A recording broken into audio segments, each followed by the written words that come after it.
नमस्कार विद्यार्थियों। आज हम पत्रकारिता के विविध रूपों के बारे में हम पढ़ रहे थे। उसमें हम रेडियो पत्रकारिता के बारे में पढ़ेंगे। उससे पहले दो तीन पत्रकारिताओं के रूप है, जैसे साहित्यिक और सांस्कृतिक पत्रकारिता।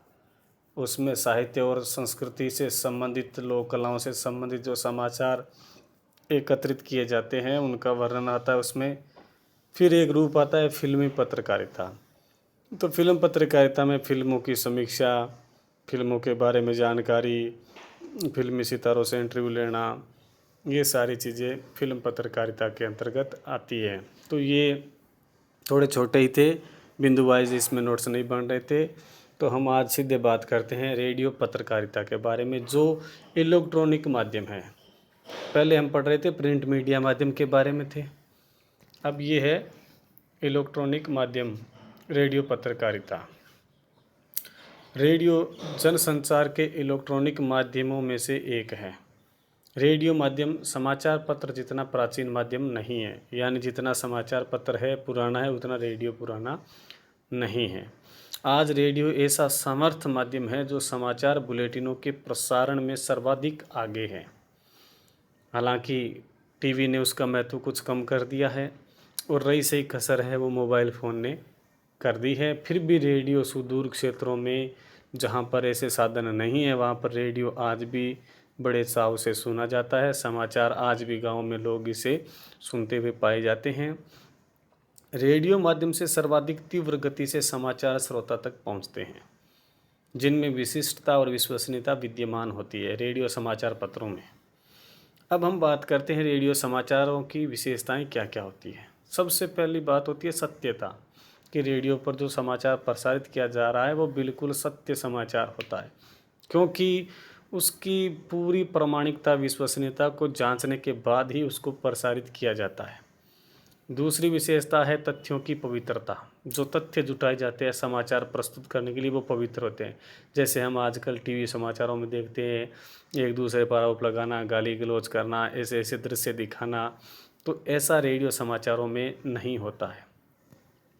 तीसरी है तात्कालिकता, यानी रेडियो समाचार पत्र तत्काल होते हैं। जब कोई घटना घटती है तो उसका समाचार मिलता है तो उसे तुरंत प्रसारित किया जाता है।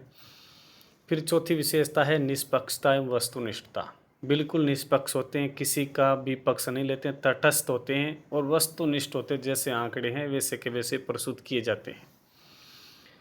फिर पांचवी विशेषता है विभिन्न राजनीतिक विचारों का विकास, क्योंकि रेडियो समाचारों के माध्यम से हम संसद के बारे में, पार्टियों के बारे में, न्यायपालिका, कार्यपालिका, उनकी कार्यवाही के बारे में आदि के बारे में जानते हैं, तो देश की जनता में राजनीतिक विचारों का विकास भी होता है। स्वतंत्रता के साथ दायित्व है, यानी रेडियो समाचार पत्र है वो अपना समाचारों को प्रस्तुत करने में स्वतंत्रता के साथ अपनी जिम्मेदारी का निर्वहन करते हैं। समाचारों की पृष्ठभूमि और विश्लेषण, पूरा समाचार कहाँ से मिला, उसकी पृष्ठभूमि क्या है, उसका विश्लेषण करने के बाद ही रेडियो पर समाचार प्रसारित किया जाता है। एक समय तो ऐसा था कि लोग रेडियो पर खबर आती थी उसका ही यकीन करते थे, लोगों की कही सुनी बात पर यकीन नहीं करते थे। विकासात्मक गतिविधियों का ज्ञान मिलता है। कोई भी विकास योजनाएं चल रही है या नया गांव में, शहर में कोई नया कुछ कार्य घटित हो रहा हो, योजनाएं चलाई जा रही हो, तो उसकी जानकारी रेडियो समाचारों के माध्यम से मिलती है। मानवीय सेवा का सबसे बड़ा स्रोत बाढ़ है, भूकंप है, या अतिवृष्टि है, अकाल है, कोई योजनाएं हैं, तो ये मानवीय सेवा का कार्य वो करता है रेडियो समाचार पत्र के माध्यम से। फिर है रेडियो समाचार कहाँ से एकत्रित किए जाते हैं, उसके समाचार प्राप्ति के स्रोत कौन कौन से हैं। तो सबसे पहला स्रोत तो होता है ये संवाददाता। जैसे पत्रकार होता है पत्रकारिता के लिए, उसे रेडियो समाचारों के लिए संवाददाता होता है। वो क्या करता है, समाचारों को एकत्रित करता है अपने आसपास के क्षेत्र से, गांव ढाणी कस्बों से। दूसरा है समाचार ब्यूरो। ये एक तरह से समाचारों को संपादित करने का काम करती है, एक एजेंसी बनाई जाती है। समाचारों को विभिन्न क्षेत्रीय कार्यालयों से समाचार सारे यहाँ पर पहुँचते हैं, फिर उनको वो संपादित करते हैं, कौन सा देना है कौन सा प्रस्तुत नहीं करना है, उनकी छंटनी की जाती है। तीसरा स्रोत है प्रेस विज्ञप्तियाँ या सम्मेलन। कोई सम्मेलन आयोजित हो रहा है या कोई प्रेस विज्ञप्तियाँ जारी की जा रही हैं, तो उनको भी समाचार का माध्यम बनाया जाता है। और अन्य स्रोतों में अपने गांव में, शहर में या देश में विभिन्न भागों में कोई सी भी घटनाएं घटित हो रही हैं तो वो सारी की सारी समाचार प्राप्ति के स्रोत में आती है। फिर आता है समाचार का चयन करना, क्योंकि अपने देखते हैं रेडियो पर 10-15 मिनट में सारे समाचार प्रस्तुत किए जाते हैं, तो कौन से समाचार प्रस्तुत करने योग्य है या नहीं योग्य, तो उनका चयन भी बड़ा सावधानीपूर्वक किया जाना चाहिए। उस चयन में कुछ आधारभूत तत्व है, उनका ध्यान रखा जाता है। जैसे पहला है तथ्यपरकता, प्रामाणिकता होनी चाहिए उस समाचार की जो प्रस्तुत किया जा रहा है वो प्रामाणिक है या नहीं, इसकी जांच की जाती है। दूसरा तथ्य है वस्तुनिष्ठता। वस्तुनिष्ठता का मतलब होता है तथ्यों को छिपाया या दबाया नहीं जाए और समाचार सुनकर के लोगों में अशांति पैदा नहीं हो, भड़के नहीं। इस तरह से वस्तुनिष्ठ समाचार होने चाहिए। उनके तथ्यों और आंकड़ों का मिलान होना चाहिए। मान लीजिए किसी भी जगह देश में कोई भी आंकड़े तथ्य प्रसारित किए जा रहे हैं तो वो सारे के सारे एक जैसे होने चाहिए। फिर अगली विशेषता आती है सामयिकता। सामयिकता का मतलब घटना के होते यथाशीघ्र समाचार का प्रसारण ही वह तत्व है जिसे सामयिकता कहा जाता है।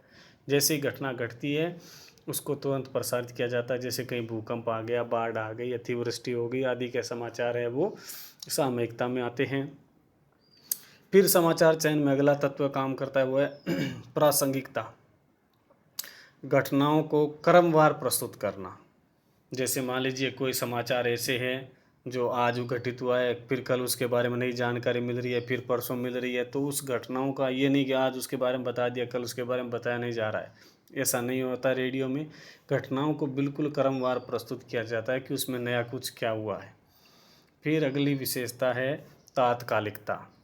तात्कालिकता में जैसे मान लीजिए कोई सरकार ने जन सेवा की कोई उद्घोषणा की है तो उसको तत्काल जनता के समक्ष प्रस्तुत करना, रेडियो समाचारों के माध्यम से पहुंचाना, ये कुछ समाचार चयन के आधारभूत तत्व होते हैं। अब उसके बाद में आता है रेडियो समाचार का संपादन करना, क्योंकि बहुत सारे क्षेत्रीय संवाददाता होते हैं, पत्रकार होते हैं जो समाचार इकट्ठा कर करके समाचार ब्यूरो में भेजते हैं। वहाँ पर क्या होता है, समाचारों का संपादन होता है। उनमें से छंटनी की जाती है कि मुख्य समाचार कौन कौन से और गौण समाचार कौन कौन से। क्योंकि हमें पता है कि रेडियो पर समय सीमा बिल्कुल सीमित होती है, 10 या 15 मिनट की होती है। तो उसमें पहले मुख्य समाचार कौन कौन से, ज़रूरी बातें कौन सी है, वो समाचार दिए जाते हैं। फिर उसके बाद में कुछ गौण समाचार है वो प्रसारित किए जाते हैं। उसके बाद में ये तो था समाचारों का स्रोत, संकलन करना, उनका संपादन करना। अब बात करते हैं उन समाचारों का वाचन कैसे किया जाए, उनको जनता तक पहुंचाया कैसे जाए, क्योंकि उसमें शिक्षित सारे प्रकार के, शहरी ग्रामीण सब प्रकार के लोग उनको सुनते हैं। तो एक समाचार वाचक होता है, उसमें क्या क्या गुण या योग्यताएं होनी चाहिए। सबसे पहली बात है समाचार वाचक को विविध क्षेत्रीय ज्ञान होना चाहिए, क्योंकि विभिन्न क्षेत्रों से समाचार इकट्ठे करके उसके पास आते हैं। तो वो जहाँ कहीं पर भी जिस किसी भी क्षेत्र का वो समाचार प्रस्तुत कर रहा है तो उसे उस क्षेत्र के बारे में जानकारी होनी चाहिए। दूसरा है वाचन एक स्थिर गति और प्रवाह युक्त होना चाहिए। उसकी समाचार की गति और शैली एक प्रवाह लिए होनी चाहिए। उच्चारण साफ और मानक होना चाहिए। बिल्कुल शब्द अशुद्धि नहीं होनी चाहिए, उच्चारण में स्पष्टता होनी चाहिए। वाचक को पत्रकारिता का ज्ञान होना चाहिए, क्योंकि पत्रकारिता एक बहुत बड़ा गुण होता है और उसका ज्ञान उसको होना चाहिए, तभी तो वो समाचार को अच्छी शैली से प्रस्तुत कर पाएगा। फिर अगला है वाचन में विराम आदि का पूरा ध्यान रखा जाना चाहिए। कहाँ रुकना है, कहाँ नहीं रुकना है, किस प्रकार बोलना है, किस प्रवाह में बोलना है, ये सारा का सारा समाचार वाचन करने वाले व्यक्ति को ध्यान रखना चाहिए। और अंतिम मूल बात है श्रोता मूल बात को पूरी तरह समझ सके, यानी समाचार को इस तरह से प्रस्तुत करना है कि जो समाचार जिस बात के लिए कहा जा रहा है सुनने वाला उसको उसी बात में ग्रहण कर सके।